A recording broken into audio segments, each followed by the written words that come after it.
না দেখুন অবশ্যই পেমেন্ট তো আমাদের অবশ্যই প্রয়োজন। আর সাথে দেখবেন যে আজকে আমরা ৪ টি ফরেনার নিয়ে খেলেছি। মানে ফুল স্ট্রেংথ আমাদের টিম অনুযায়ী যতটুকু ব্যালেন্স করা যায়, স্ট্রেংথ অনুযায়ী আমরা আজকে মাঠে নামতে পেরেছি। এজন্য আর সবাই তাদের নিজ প্ল্যানিং এ এক্সিকিউট করছে পারফেক্টলি। এজন্য আমরা জিততে পেরেছি। জি, আমরা যেটা কথা ছিল কমিটমেন্ট তারা যেটা করেছে সেটা আমাদেরকে পেমেন্ট করেছে। না, এটা তো অবশ্যই করে দেখেন বাট যখন আমরা গ্রাউন্ডে চলে আসি সবকিছু আমাদের ভুলেই আসতে হয়। সো আমাদের কাজ তো পারফর্ম করা, মাঠে খেলা। সো আমরা প্রেশারটা রিলিজ হয়ে গেছে, আমরা পেমেন্টটা পেয়েছি তাই বিফোর ম্যাচ আসার আগে।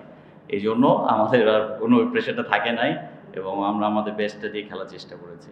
ওরা গতকালকে আসছে এবং দেখেন ওরা অনেক ফ্র্যাঞ্চাইজি খেলছে এবং অনেকদিন ধরে ক্রিকেট খেলে। সো তারা মেন্টালি অনেক স্ট্রং। তো এই কন্ডিশনে এর আগেও তারা খেলেছে বিশেষ করে দায়াল মেবি। সো তারা অ্যাডজাস্ট করে ফেলেছে।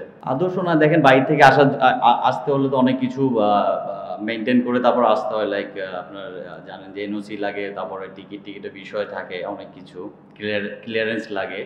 তো হয়তোবা এই জন্য তাদের আসতে লেট হয়েছে, আমি ডিটেলস জানি না। বাট অ্যাজ এ প্লেয়ার আমরাও যখন বাইরে খেলতে যাই বা এরকম ধরেন অন্য জায়গায় খেলতে আগের দিনই কিন্তু যাই, যেয়ে কিন্তু ম্যাচ খেলি বা ম্যাচের দিন সকালেও গিয়ে খেলা হয়েছে। সো এটা আমাদেরকে অ্যাডজাস্ট করতেই হবে। না, সেটা প্রত্যেকটি প্লেয়ারে করে, আমিও করি। অবশ্যই যতদিন আমি ক্রিকেট খেলবো ন্যাশনাল টিমে ঢোকার জন্যই খেলবো। যেদিন ছেড়ে দেবো সেদিন শেষ ন্যাশনাল টিমের স্বপ্ন। এটা অবশ্যই দেখেন বাউন্ডারি যদি একটু বড় থাকে বলারদের জন্য একটু অবশ্যই সাহস যোগায়। যেহেতু আমরা সিলেট পর্বে দেখছি বাউন্ডারি একটু ছোট ছিল বাট এটা যে ভালো করবে সব কিছুতেই করবে। বাট অবশ্যই বাউন্ডারি বড় থাকলে বলারদের একটু মেন্টালি স্ট্রং হয়। এটা আমাদের চাওয়া তো অবশ্যই তাদের পক্ষ থেকে থাকবে, কিন্তু তারা প্রোভাইড করবে কিনা সেটা তাদেরও ব্যাপার। আসলে এটা আমি বলতে পারবো না। না, অবশ্যই দেখেন সাকিব আল হাসান তো আমাদের আইডিয়াল, আমাদের পুরো বাংলাদেশি। সে না থাকাতে অবশ্যই আমরা তাকে মিস করি। আর অবশ্যই দেখেন এইসব উইকেট আসলে যত আমরা ম্যাচ খেলবো তত শিখবো।